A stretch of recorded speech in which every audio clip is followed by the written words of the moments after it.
giving me an error. So we are about to be live very soon, just to let you know. But even though we're live as of almost right now, we're still going to just let people know. We're still just going to be letting people know, hey, this is going to be this link rather than this one, and I'm going to drop it into the chat right now. I got a couple questions. Yes. Okay, what if I logged onto YouTube and watched us streaming like ourselves? Would that work? Like if I went on YouTube right now and I looked for the link, Yes. would I find my? Oh, okay. So Okay, we I was just wondering that. are live on YouTube. Let's see. I'm just going to Jamie. Are you there? Okay, I'm in on YouTube. I'm in on YouTube, and it works. Oh wow! Cool. How many people are viewing? Me, I'm the only one. Hey, let's go, Kai. But so what we're doing is a little bit drastic right now. Because of the technical difficulty, I could not get the Facebook live stream to work. Everything we've promoted for watching this live has been on Facebook. So in the next few minutes, what I'm going to be doing, is just letting people know on Instagram, on Facebook, on everything, where they can find us right now. So yes, we're live, but let's get everybody here for a second, and we can do that. I mean, it's too late to do some like loosening up kind of. No. We are live now, but the show is going to start in approximately 5 minutes.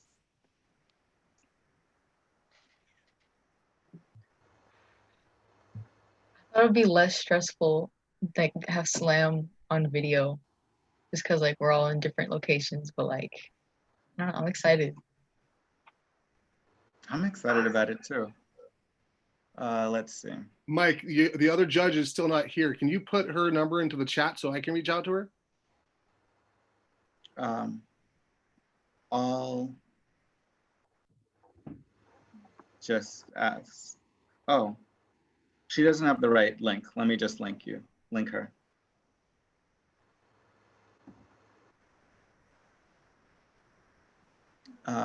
Create post.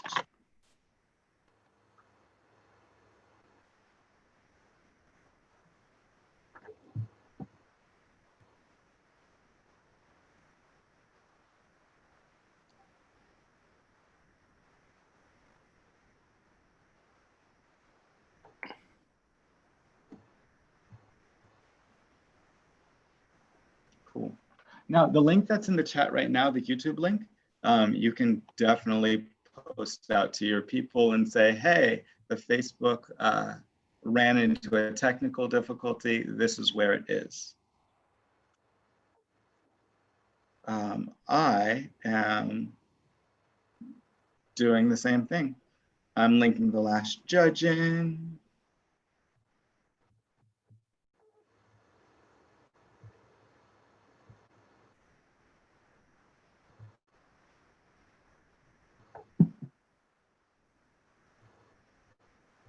Awesome. If you are watching us on YouTube, we're just getting the link out because we had to change it last minute. So if you're watching us on YouTube, I see you. I see you. Great. We're going to get the show started in just about 3 minutes.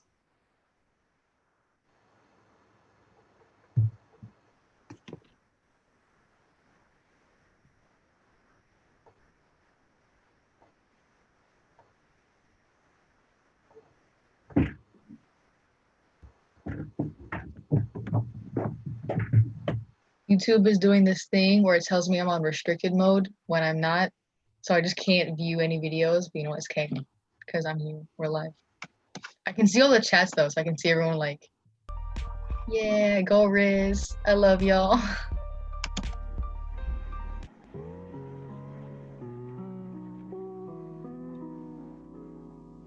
Oh, Mike, your stream's gonna get taken down if you play copyrighted music. I hope they don't see the 12 seconds. Really? No, YouTube took down my stream for literally 2 seconds of copyrighted music. The 2 other day. seconds. Dang. So, and All right, so I will Petty as make hell. sure to record this separately, so that that does not happen. Make it like at a slightly higher pitch, just to not get copyrighted.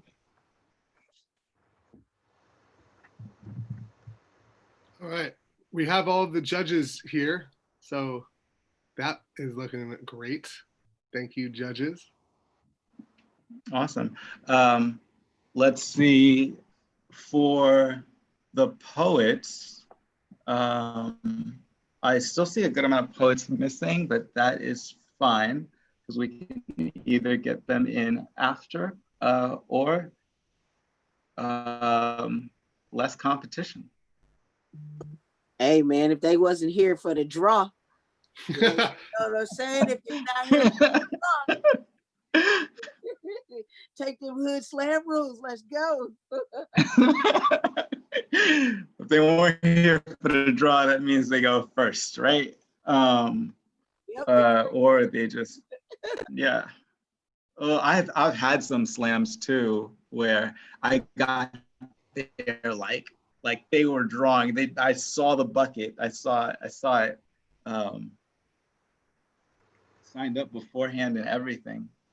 I put a thing on Facebook. I put a thing on YouTube. I'm just putting a last thing on Instagram, letting them know, and then we're gonna get started. I think we can get started in 1 minute. Cool.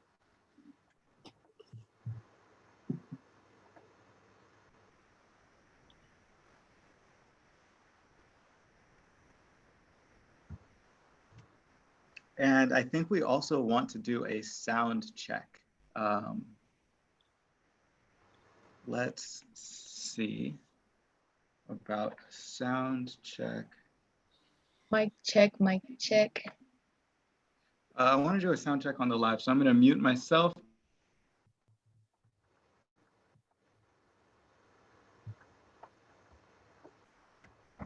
While I'm doing the sound check,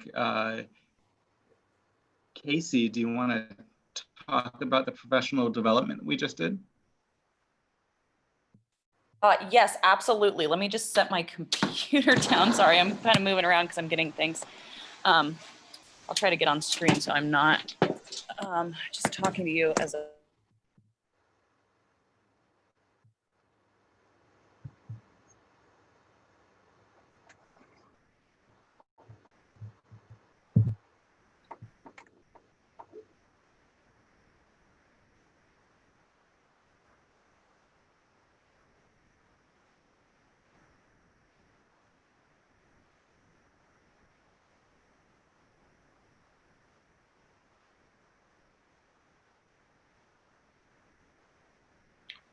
We just lost Casey momentarily, so we will wait.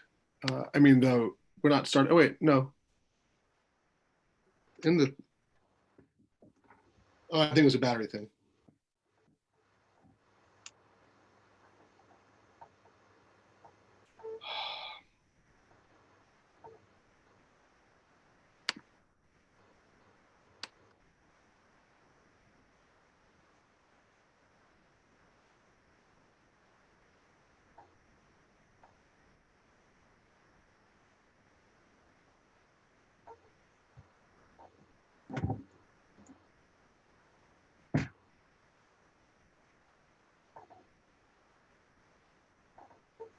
Let me unmute myself. If we have all 5 judges here, if we have Jamie here. Casey said her computer just died. Casey automated her job as scorekeeper. She's also one of the judges. Oh, okay. Well, we have a little bit before the slam gets kicked off, so I'm sure she'll jump back on. But I think only running on poet time 10 minutes late today, I think we can get the show started. Jamie, you ready? Yeah, want me to kick it off? Yep. What's up, folks? We are here today for the Foundations of Poetry Slam. And for those of you who don't know, a poetry slam is a competition that was designed to get folks to listen to poetry. Now, usually when you hear poetry, you usually think like Robert Frost, William Butler Yeats, Shakespeare, old, dead, white people. This ain't that. Wipe away your fears. This is something completely organic, something that comes from the people, right? So today you're going to be hearing people talk about things that matter to them. So you can show them love. You can do that in the comments because this is a virtual slam. If somebody says something that you like, you can say snap in the comments. You can Venmo them some money. I don't know about y'all, but I always like to be Venmo some money. You know what I'm saying? But we ain't focused on that. We ain't focused on that. So before we hop into it, I kind of want to kick it off with a poem so that way folks can understand a little bit about what poetry is. So here's my little short poem, and then we're going to hop right into the slam. All right, here we go. I'm from the Bay where you got it there, it's hard. People say hecka and be swinging they cars. Every day is sunny and everybody's a star. Don't nothing come small because everything is large. I'm from the Bay where them people carry hammers. I'm from the Bay where them people go bananas. My mama told me don't get locked up in a slammer, so I gotta use my mind and I gotta mind my manners. I'm from a black pothole that offers no palliation. I'm from a fracture in the frame of society that is easily overlooked, a crack in the community that is becoming overbooked with faces of the enemy. Gentrification is a small entity of institutionalized racism. It is the beast, skin, the color of money, teeth painted with privilege that races generations of families from the only homes that they have ever known. It is the calm before the conquest. Call it the hegemony and hiding. And so I wonder, if being black is so bad, then why is my culture the blood of this country? I said, if being black is so bad, then why is my culture the blood of this country? And if our hoods lack enough neighbor, why do these white families welcome themselves to play the part? Boom! That's my little short poem. I'm gonna tell you all the rules of a poetry slam. I'm also gonna talk a little bit more about the reason for this poetry slam, why we came today. But before that, I want to invite two people in the community who have an important message that they want to say. These people are Reggie and Chris. So before we hop into how a slam goes, who's going to be competing and actually getting into the poetry, I'm going to turn the mic over to Reggie so that way they can say a couple of words. Hello, everybody. My name is Reggie. I am one of the organizers for Rich Oak Events. We are a program of Bay Area creative. Rich Oak Events is a program that was started in 2017 when me and a group of friends acquired the Alchemy Slam. We ran that slam for like a year and a half before we took over also organizing the Oakland Slam. And then just recently this year, we took over the Berkeley Poetry Slam. So we are running 3 events a month, which totals to about 7 shows, as well as 7 writing workshops. All of them are open to the public. You can learn more information by following us on Instagram. We have 3 pages, Berkeley Poetry Slam, Oakland Slam, and Rich Oak Alchemy. You can also follow us on Facebook for more information. Yeah, we're really also trying to reach out to like youth because we are a youth-centric space. We're all young people. We're all young people of color, young Black folks running this program. So just letting you know that there are more opportunities and more areas and more ways that you can perform and write and have community with others. We also have a YouTube page, youtube.com/Bay Poets Unite, where we feature poetry videos from across the Bay, from our shows and others. As well as a podcast talking about local issues regarding the arts community here in the Bay. So if you liked any of what you heard, you can Follow us on social media, go to our YouTube page, and also hit us up on patreon.com/richoakevents. That way you can donate and make sure that we're able to continue providing all of these programs. As of right now, during COVID, none of our programs cost anything. So like all of them are provided to the public for free, but they are not free to run on our end. So any help that you can give really goes a long way, even if it's just a like, even if it's just a share, even if it's just a follow. Everything that you do gives us a platform to continue providing these programs. Yeah, you can also hit me up at Reggie Poetry on Instagram if you want any more information. Thanks. Thank you so much, Reggie, for telling us about Rich Oak Events. The reason why we're having the speakers talk before the slam is so that way if people are more interested about other artistic spaces in the Bay, they know where to go. I highly suggest that you donate to Rich Oak Events on Patreon. Follow the Berkeley Slam, the Oakland Slam, the Rich Oak Alchemy Slam. They're really doing great work out here in the community. So I'm going to pass the mic over to Chris because Chris has a message for the community as well.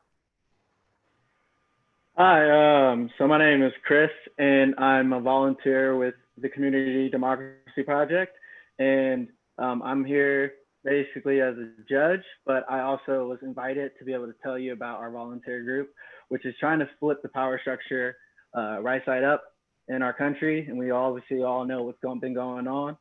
For 10 years, CDP, Community Democracy Project, has been working on trying to give 100% of the budget of Oakland to all the residents in Oakland to have an equal vote on it so that we can control our own budget. And so especially hearing a program like Reggie's, like you can imagine what we could do if we controlled the 1.6 billion that Oakland has in the entirety of its budget. So yeah, we are again 100% a volunteer group. I'm gonna drop a link to our group inside, but I wanna get back to this slam. I'm really excited about being a judge and being a part of this. So thank you.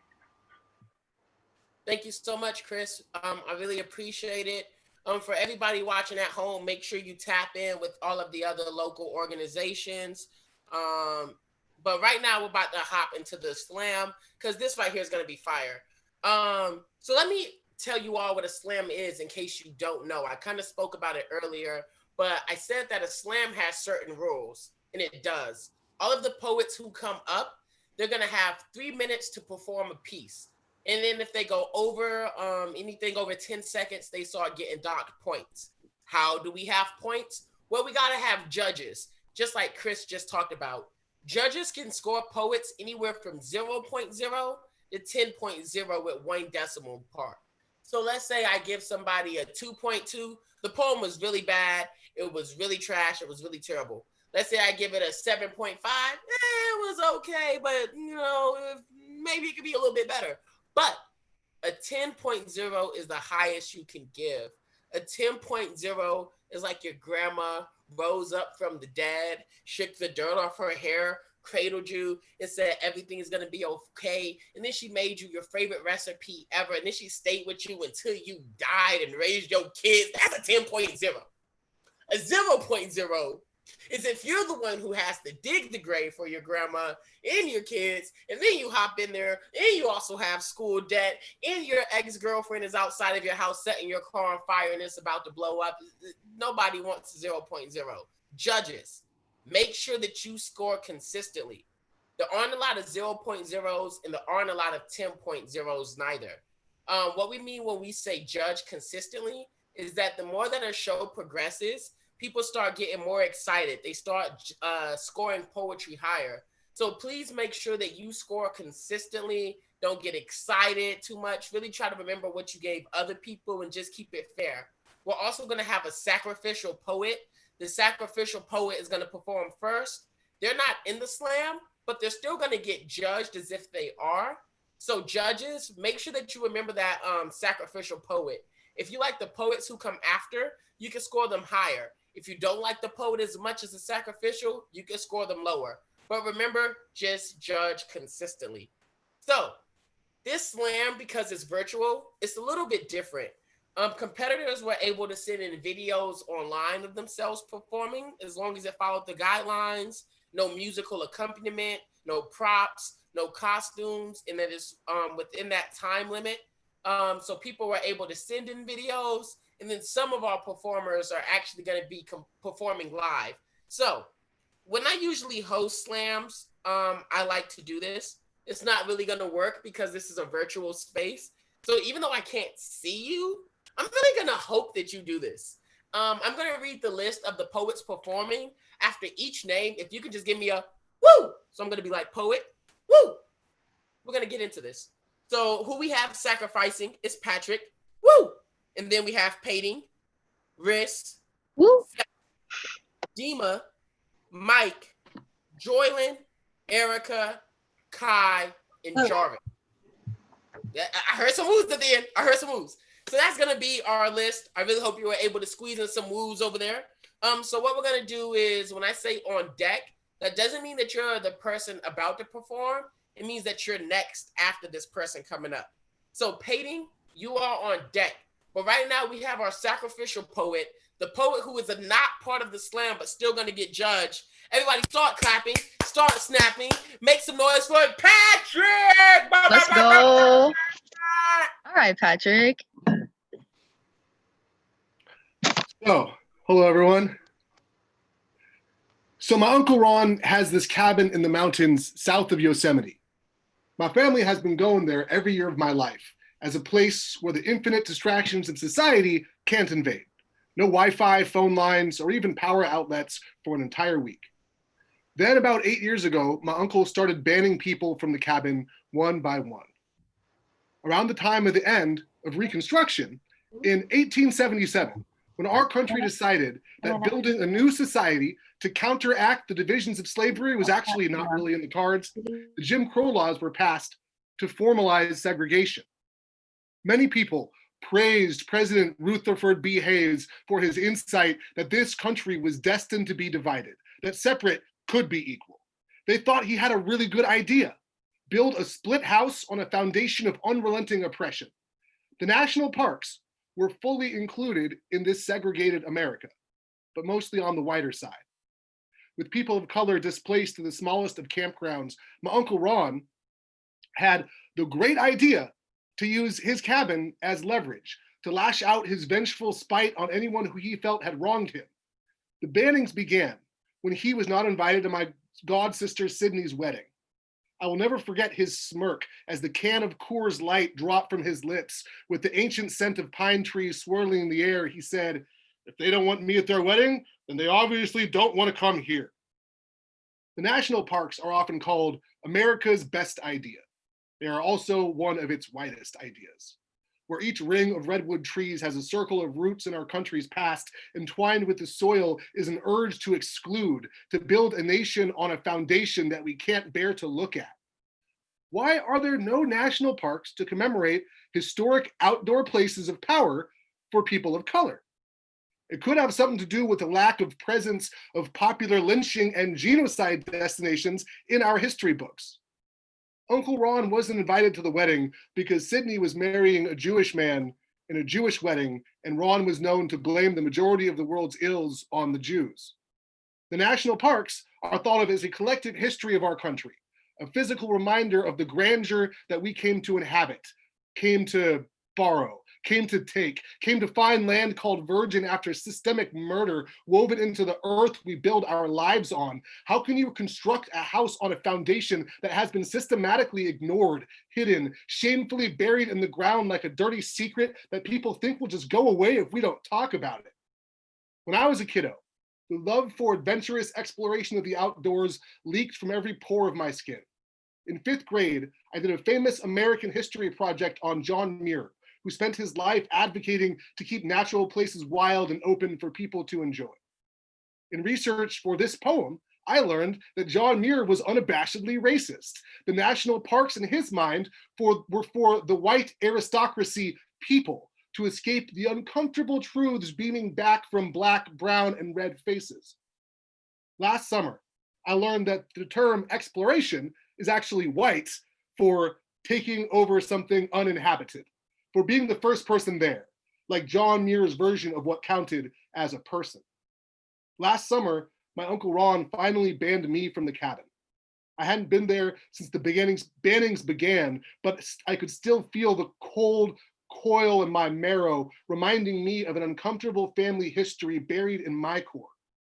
I recently visited Sydney, who told me Ron was not invited to the wedding for more than his anti-Semitism, that he had repeatedly gestured, joked, rubbed, and hugged her like she was virgin land ready for the taking. Her experience is not spoken of by anyone in my family. It is a history systematically ignored. Uncle Ron will never admit to any of this, will take the empty cabin to his lonely grave. America is beginning to realize that something needs to be admitted, acknowledged, taken into account. The foundation is cracking under the weight of a house built blindly in self-hypnosis. The sleepwalkers are still among us. My mom shuts her ears when I mention her brother's actions towards Sydney. People still think the national parks are made for everyone. Maybe because there is an ancient calling in all of us to gather with our community in nature. Maybe because we all know that when civilization crumbles, nature will still be there and we can try to rebuild then. Maybe we are just waiting for the sleepwalkers to die off. When my uncle meets his end, the cabin will still be there, a new chance for community. Maybe this time we will remember what it took to build life on this piece of earth. Thank you. Boom, boom, boom. So that was Patrick, our sacrifice. Judges, please score that poet from 0.0 to 10.0. This is going to be the longest I'm ever going to give you to do this. After this point, you should know what you want to give poets. Like, while you're listening to their poem, you're going to know if something is like a 4-point Yashimini pop or like an 8-point how you doing. You know what I mean? You know what I mean? This is also going to be a silent score. So all of the scores are going to come to me. However, at the end, I'm just going to announce first, second, and third place. So poets, don't be disgruntled if you don't hear your scores. This is a silent scoring event. So now we're going to hop into the actual poetry slam. This is where the competition begins. So on deck, we have Riss. But coming up first, we have Peyton. Go. Did Peyton get on the call? Peyton here? Peyton has not arrived. Peyton has not arrived. All right. So we're gonna keep going. On deck, we have 7.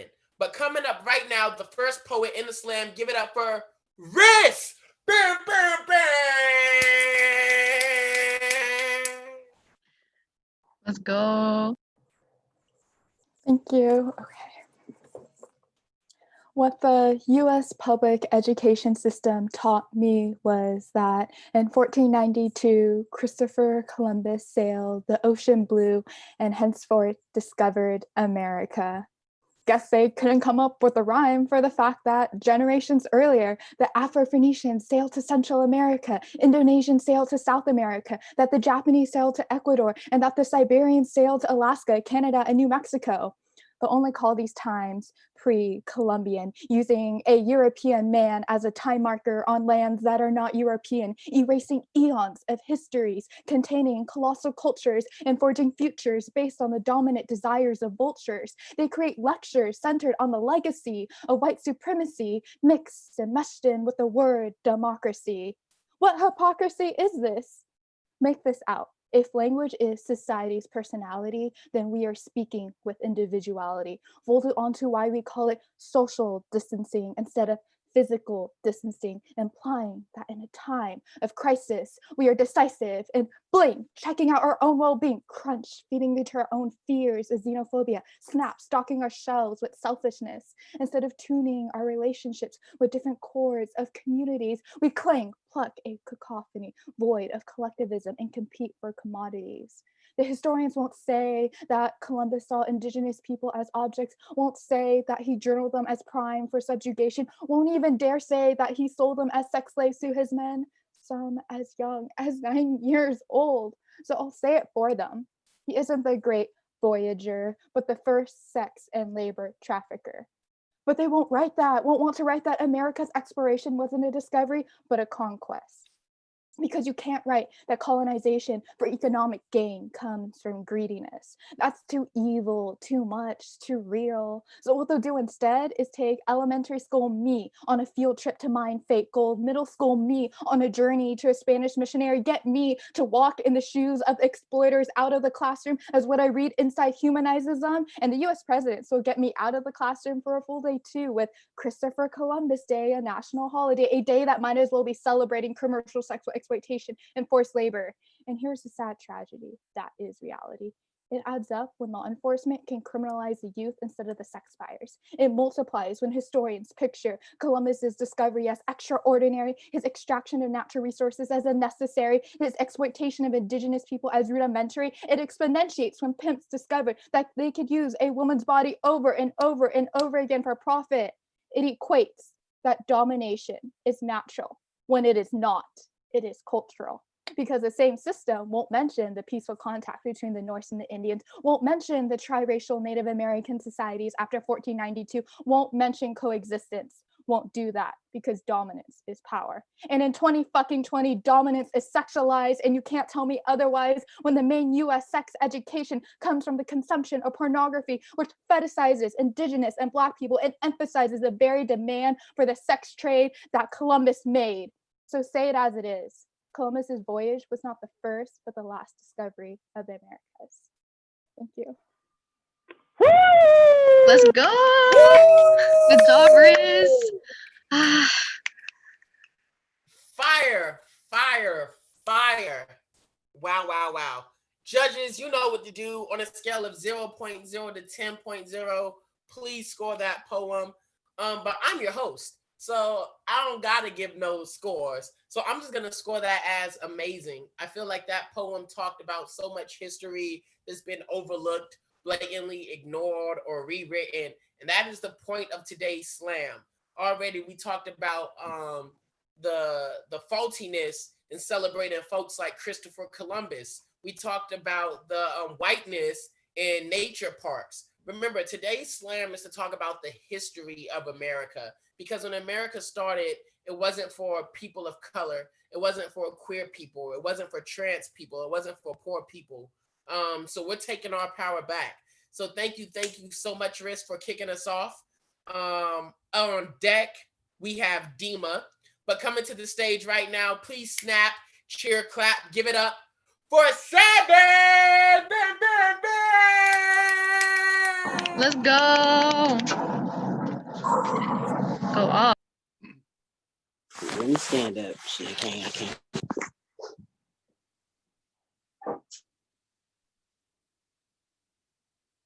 Lyrics bending minds like Magneto.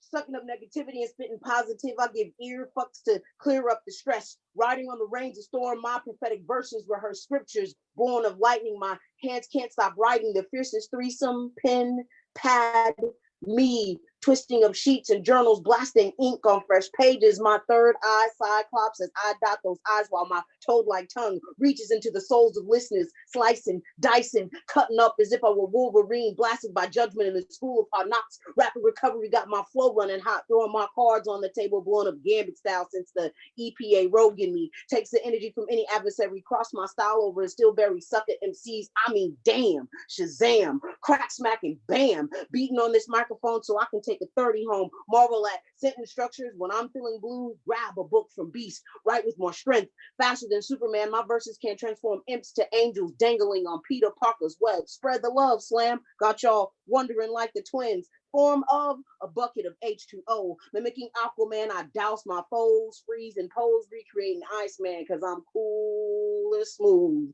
Stretching your mentals with Plastic Man capabilities. Got the blue stalking your spiritual and mystique fashion, sounding miles of Jimmy on a dizzy train. Quoting Dr. Banner, you won't like me when I'm angry, ripping shit up. I've got saber-toothed rage on this stage, page by page, flipping paragraphs on telekinetic waves, ex-professing, unknown suggestion, got your head banging, juggernaut dome ringing, Virgo shout out. Love that balance, no doubt. Jubilee spraying, fireworks of words to serve as I am a Wonder Woman, lassoing the truth. It ain't no use phasing phrases like Shadow Cat creeping into your skull using G. Grace, mind control. Teleporting night crawl through your psyches. Silver surfing on the cables of this mic tonight. Sinister schemes with apocalypse themes. I seem to be the villain and superhero, giving y'all a lyrical lashing, tongue slashing, quick as blade sparks. Iron Man, me and my Avengers settling drama, wrecking shop with banshee screams. Screech, boom, bang. Vocals of siren got your earlobes flapping. Hands won't stop clapping as though it's hammering, smacking your cerebrum. Got your brain doing acrobatics with Robin skills. Because as the dark night, I just might take flight in the heat of the night. Rewrite and recite Riddler's rhymes. Bomb down the range, replacing the two-faced smile on Joker's chin. Tasting the agony of defeat. I mean, damn, wham, crack smacking, bam, beating on this microphone. Lucky Seven, super villain stripping comics to make the crowd comment. Marvel poet soaring on the scene as I spread my archangel wings. Woo! Woo! Fire, fire, fire. I'm a nerd, so I love all the Marvel references. I'm catching the Gambit, I'm catching the Gene, I'm catching the Sabretooth, the Wolverine, and I'm a rapper, so I love bars. So judges, you already know what to do. Make sure y'all score that bad thing from 0.0 to 10.0 with that decimal mark. On deck, we have Mike. But coming to the stage right now, poets, unmute yourself. Make sure you give a lot of love for every poet that comes on and off the stage. So make sure that you clap it up for Mike. Bam, bam, bam, bam. Let's go.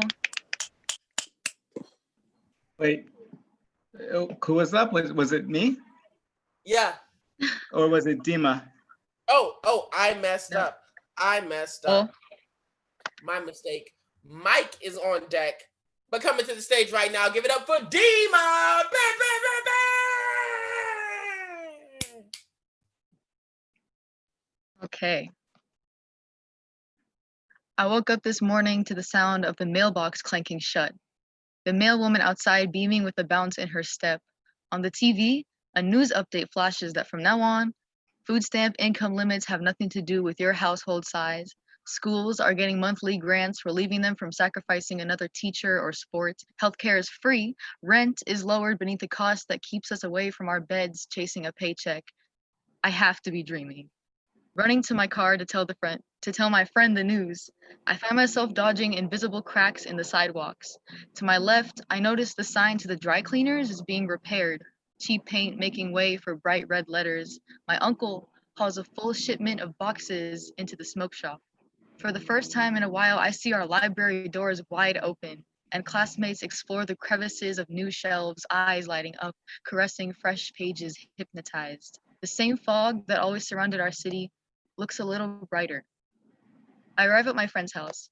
She opens the door with excitement. She says, "They're painting a mural in front of the resource center. Have you ever seen such a story in a can of paint? Blue skies on long gray fields, glowing faces free of pain-sullen eyes. Our city's alive, isn't it?" Walking to work, we're always looking forward at a light source, but praying the day passes quickly. But I think there's a rainbow here in this tunnel. Look at the culture they're weaving into the brick wall, a footprint of our existence, a special landmark just for us and for everyone to see. The next day, breakfast doesn't taste like fuel, and I replace the food I ate, groceries glowing in the fridge. I go to my friend's house again. Chilling in her room, we check out her new clothes. An array of vibrant textures, sweaters that fit, sleeves clean at the cuffs, stainless pants, nothing fancy but luxurious to us. She couldn't have more swag with such simple attire. On the bottom shelf, I spot something from my dreams. The cleanest Jordan 13s I ever seen. Now that there's money, it's so hard to believe that she's been saving up for shoes since we were teens. She says, "I'll never have to feel like I'm walking on alone." She says, "After weeks without struggling, survival is more like recovery, healing from this disease we call poverty, a virus fueling our animosity, man-made to paralyze ancestors and starve descendants, turn our bones weak and skin bare, thin as the fabric of the clothes we wear." I tell her no. We're bouncing back, because now we're eating clean, fair trade, enough, stomach swelling like the smile on my mom's face, families closer together, bodies are warmer, more classrooms to fill, our minds have no border. I tell her we are explorers with freedom to roam and travel, find ourselves in a new country and see cultures intertwine like tree branches no longer bare. We have freedom to work and get paid, to spend more than what we've scavenged in a day, to sleep the entire night, to sing loudly at the moon without losing sight of tomorrow's sun. There will always be a burden in the system, bringing us down.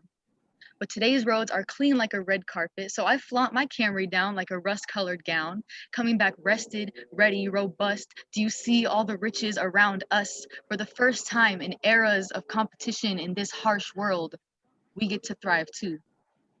And I check the news again to make sure it's real. Thank you. Woo! Snaps, claps, give it up for the poet, give it up for the poet. Such an amazing poem. As somebody who grew up with not that much money in my family, I definitely related to some of those things in that poem. It was really amazing. Thank you, judges, for being on it. I'm looking at the score sheet. All of our judges have been putting in those scores. So thank you, everybody. We're going to keep the slam going. Is Joylyn or Erica here? Before I put them on deck, are they here? No Joylyn? No Erica? For shiggity. That's my word for shiggity. Don't steal it. It's not copywritten yet. We're going to keep going. On deck, we have Kai. But coming up to the stage right now, start clapping, start snapping. Give it up for Mike. Bam, bam, bam, bam. Go, Mike. What's good? What's good? I'm really glad to have everybody like virtually in front of me. As a longtime gamer, I feel like I was like prepared for this, like the whole world on a screen, like. But today I have a poem, and I don't know. I hope you like it.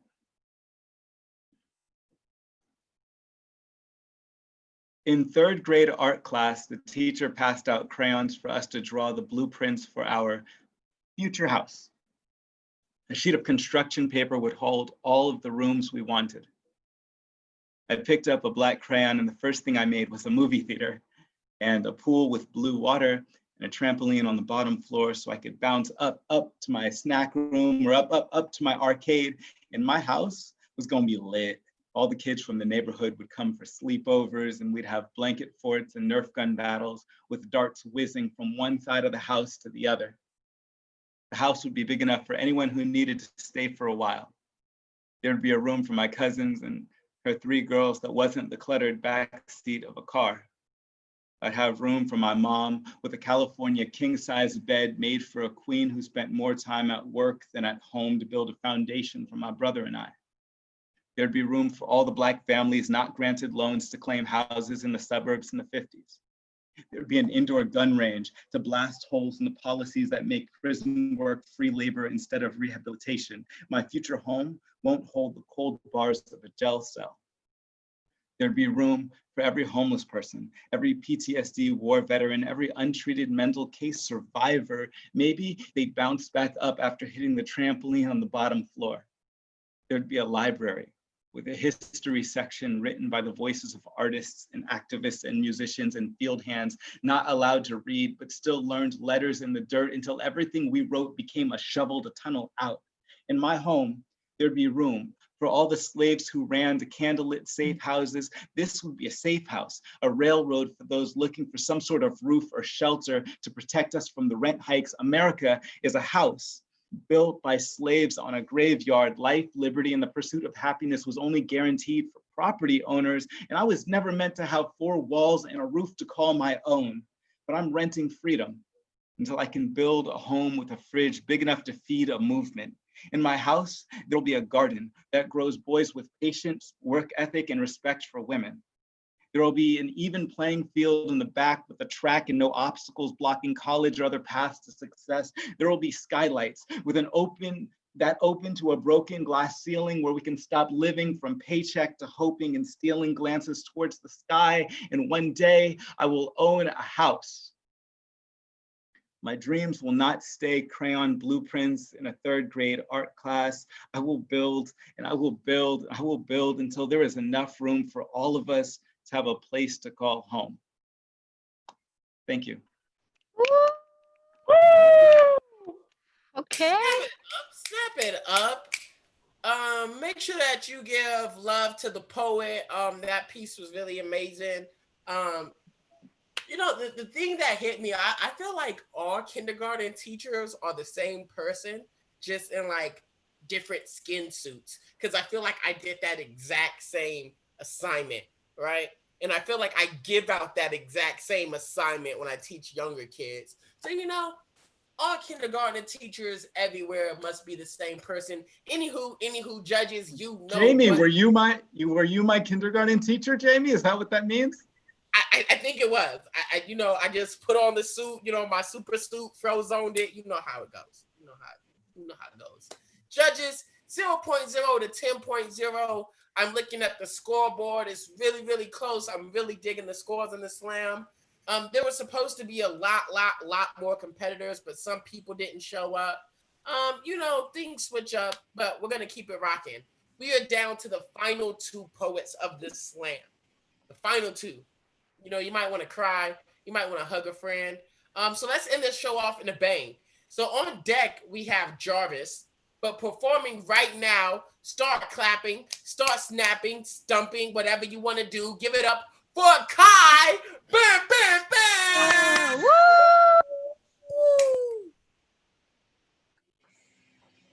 Got it, Kai. In 1720, the plague of Marisol swept the nation, causing hundreds of thousands of deaths. In 1820, cholera had an outbreak killing over 150,000 people.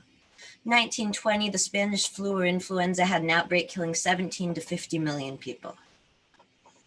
And 2020, the coronavirus killing over 700,000 people, infecting 10 million and growing every day. And what comes next? We've survived everything that came before, but will we survive the future? Will we get through what it holds with just a small scrape on the knee, or will it hold us? Throw us into the gaping maws of the unknown.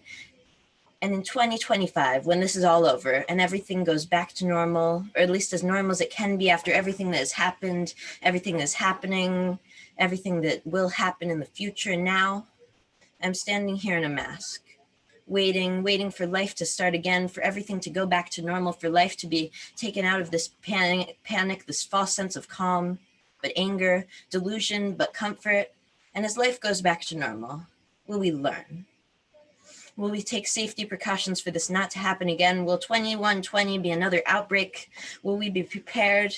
Will we control it, or at least contain it? Will there still be people thinking that the rich people made the disease? Will they say that the 50G signal causes the virus when the virus, and then the virus does not exist in the same sentence? And when history repeats itself, like it has done before and again and again and again, until the sun crashes into the earth, till the sea engulfs the land and the ozone breaks apart, killing everyone of the heat. And as I think about life, and I realize that the earth is hanging from a small thread, ready to snap at any moment, killing all life, everything that ever has been, ever will be. But should we just not care? Should we wait, push it off into the next generation, sit back, relax, and complain about the good old days? No.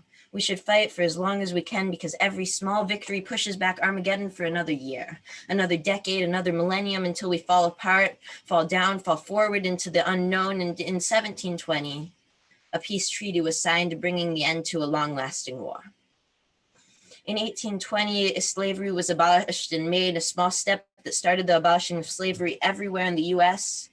In 1920, women in every state west of the Mississippi gained the right to vote.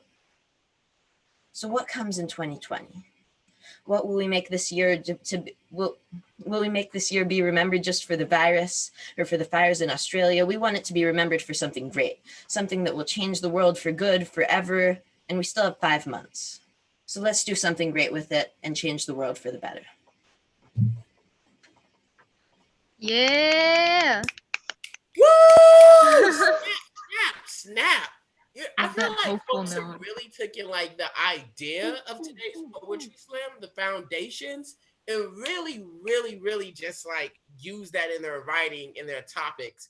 because in that last poem, I heard like a lot of historical facts and how they relate to today. And I feel like that's just been like a common thread in a lot of the poems today. So thank you all to every single poet that showed up. That poem was amazing. Judges, you already know what to do. 0.0, 10.0. Figure out where that poem lies on that spectrum for you. But on deck, we have announcing the winners of the slam. But right now, we have the last person of the slam, the only person who actually opted to send in a video, which is totally okay in a slam. Make some noise, start clapping, start snapping for Jarvis. Bam, bam, bam, bam, bam. Woo! Let's go. Oh, I got dust everywhere. Jarvis.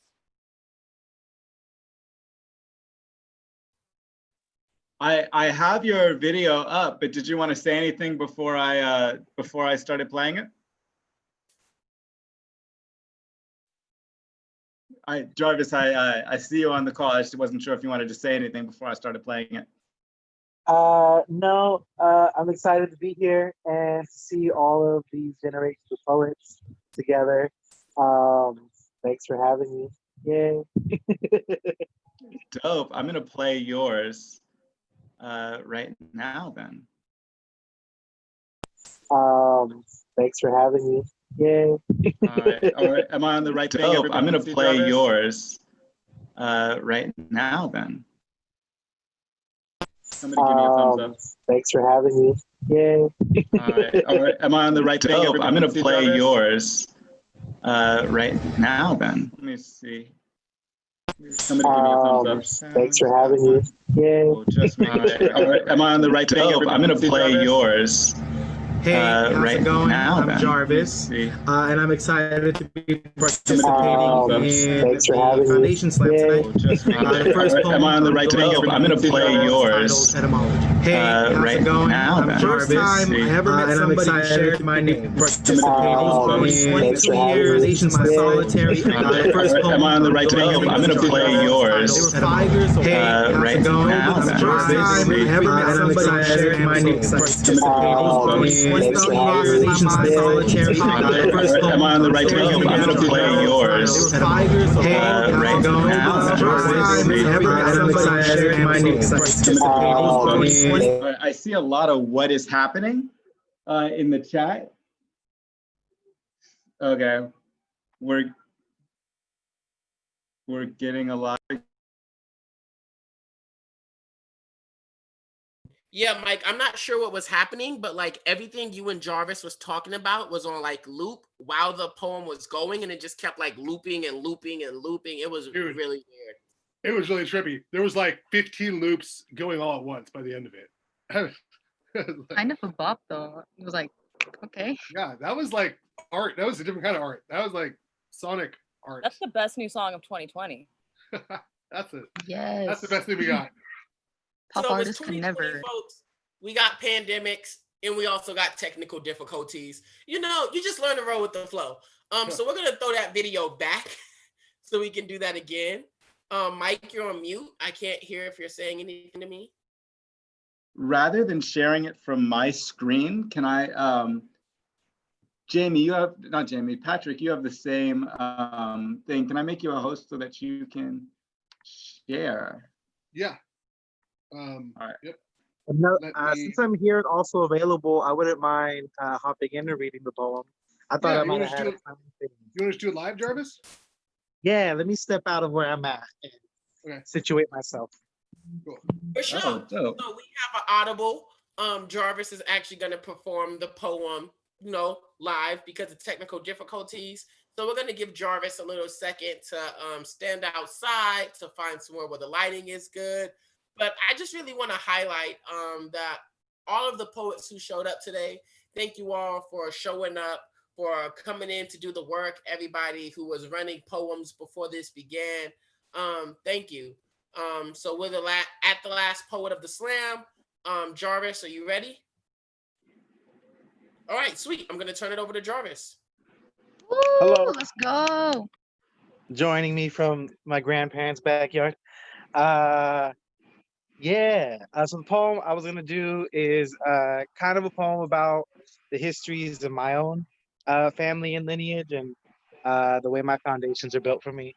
The poem is titled Etymology. I hope I remember all the words.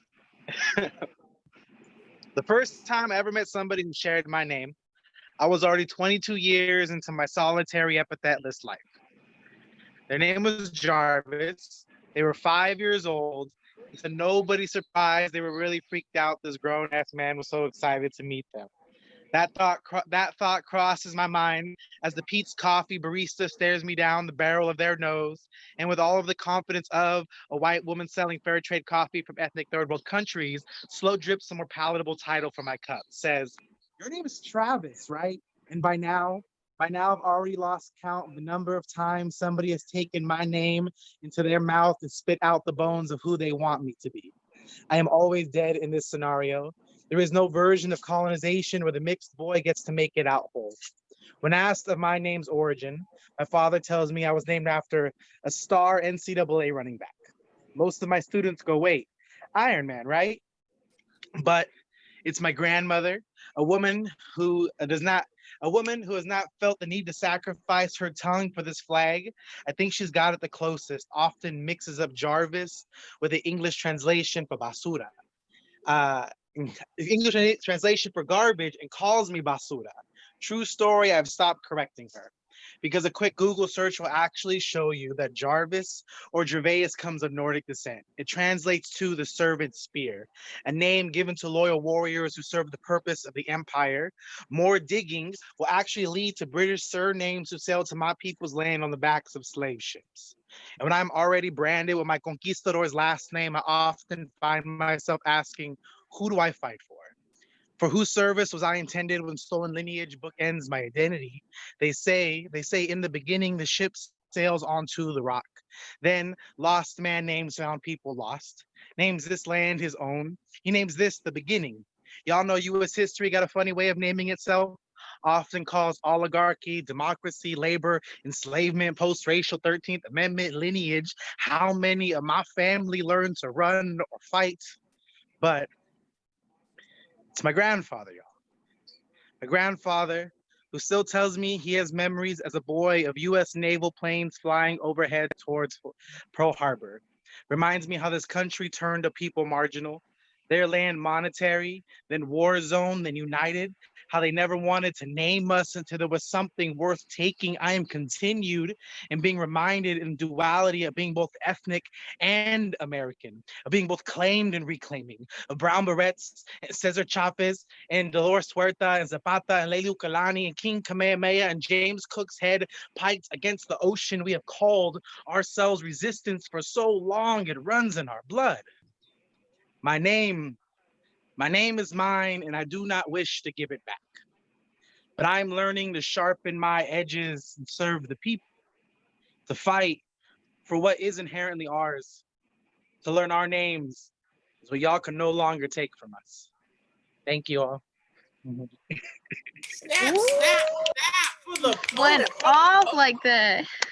Hashtag names. Hashtag put some respect on the name. Hashtag, okay, look at the little plants and stuff in the back. You know what I'm saying? Hashtag movement. You know, I'm just on.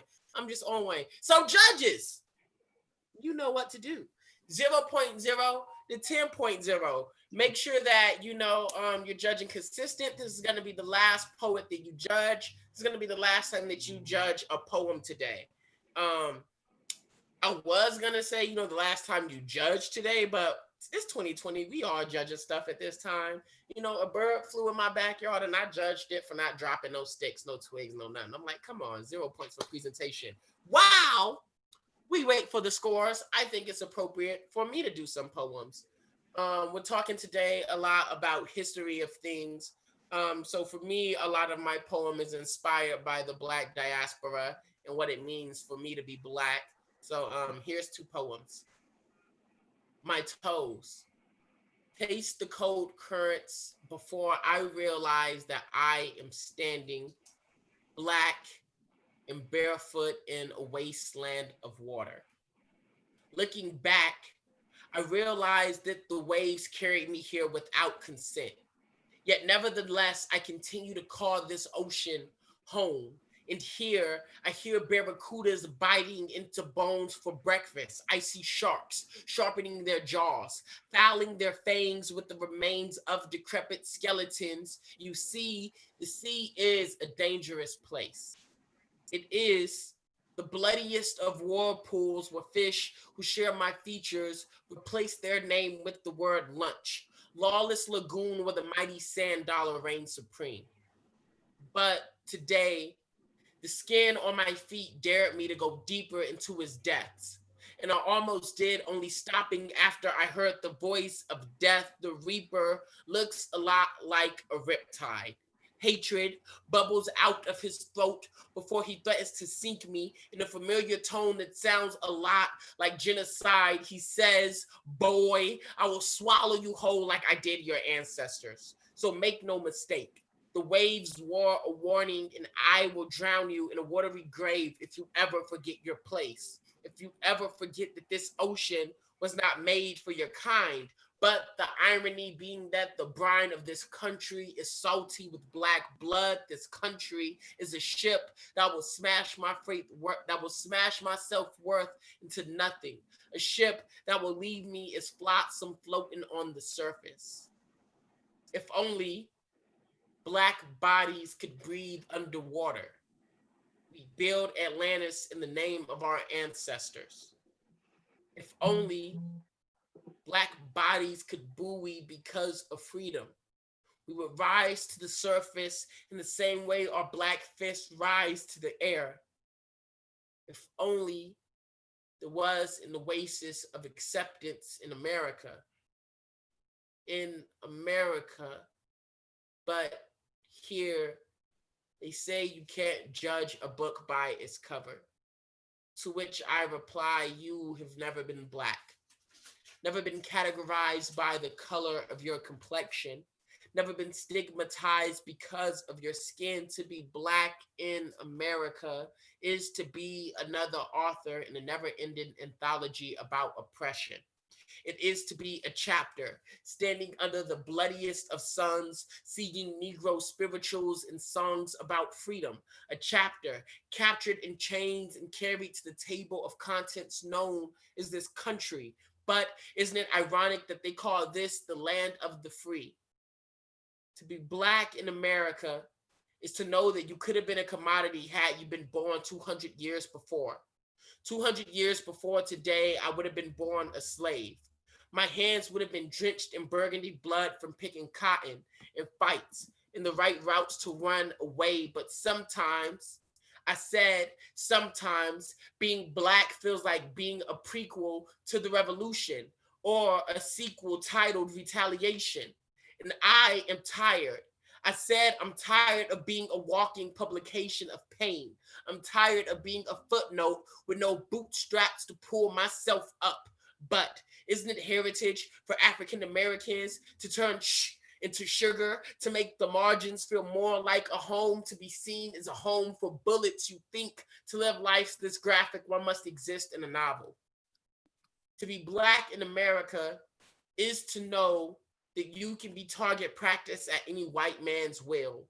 It is to keep your will on standby. It is to stand by injustice and say nothing.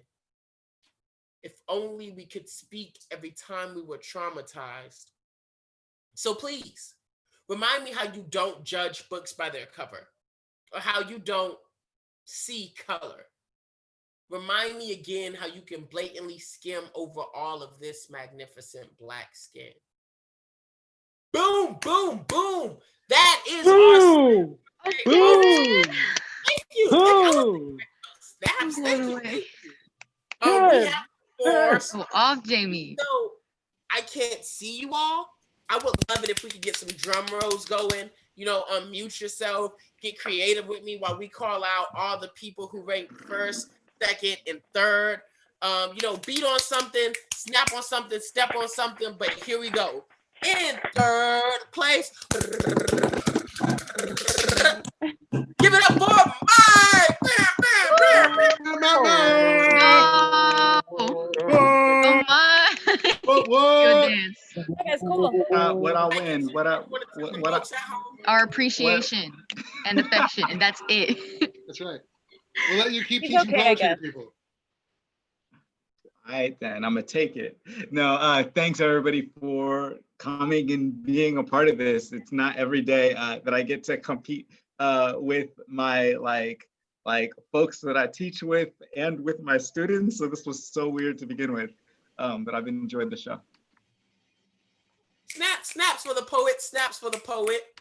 Me and Mike have been teaching poetry for a number of years now.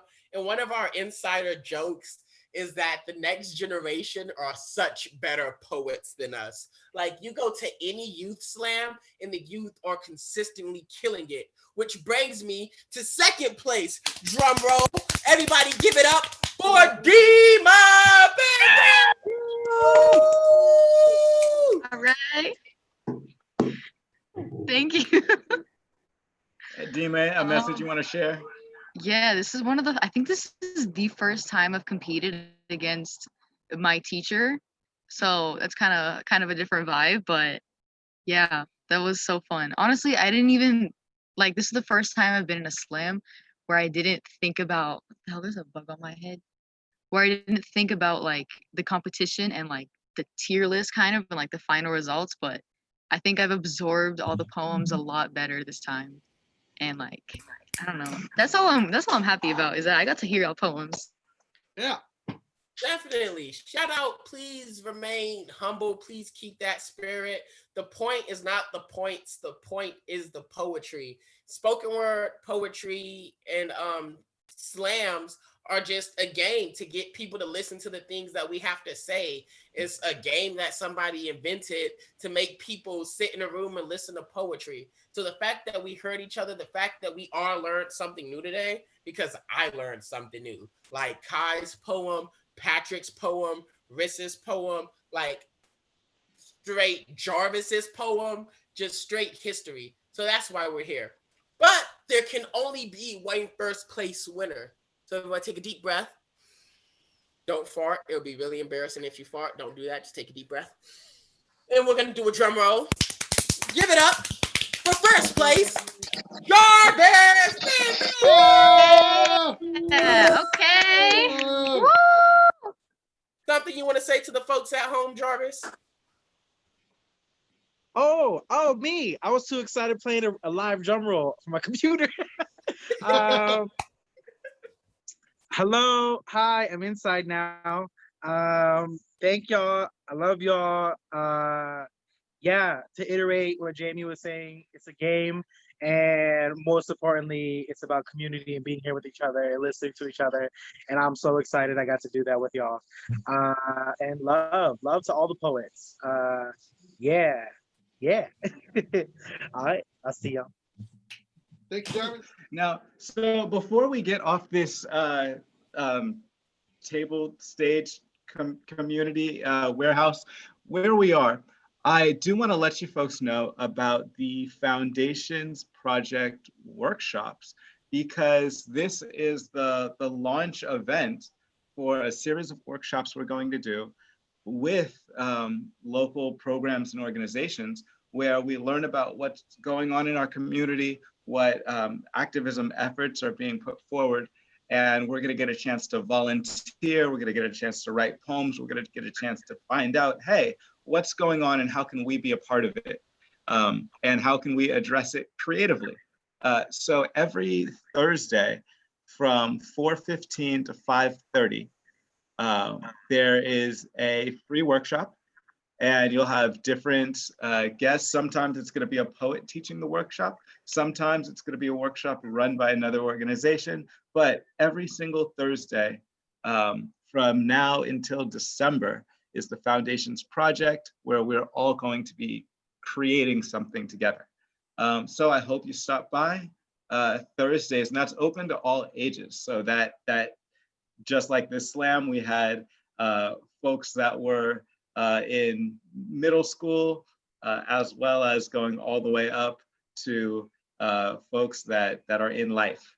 But it's an all ages project where we get to work together on stuff, and I hope to see everybody come and be a part of that, whether you are a judge or competitor or poet or, yeah. And I will drop, you on the website is where the information for that will be. And I'll make sure you guys can get that at bayareacreative.org. It is not there yet, but it will be tonight. bayareacreative.org, so we can find out more information.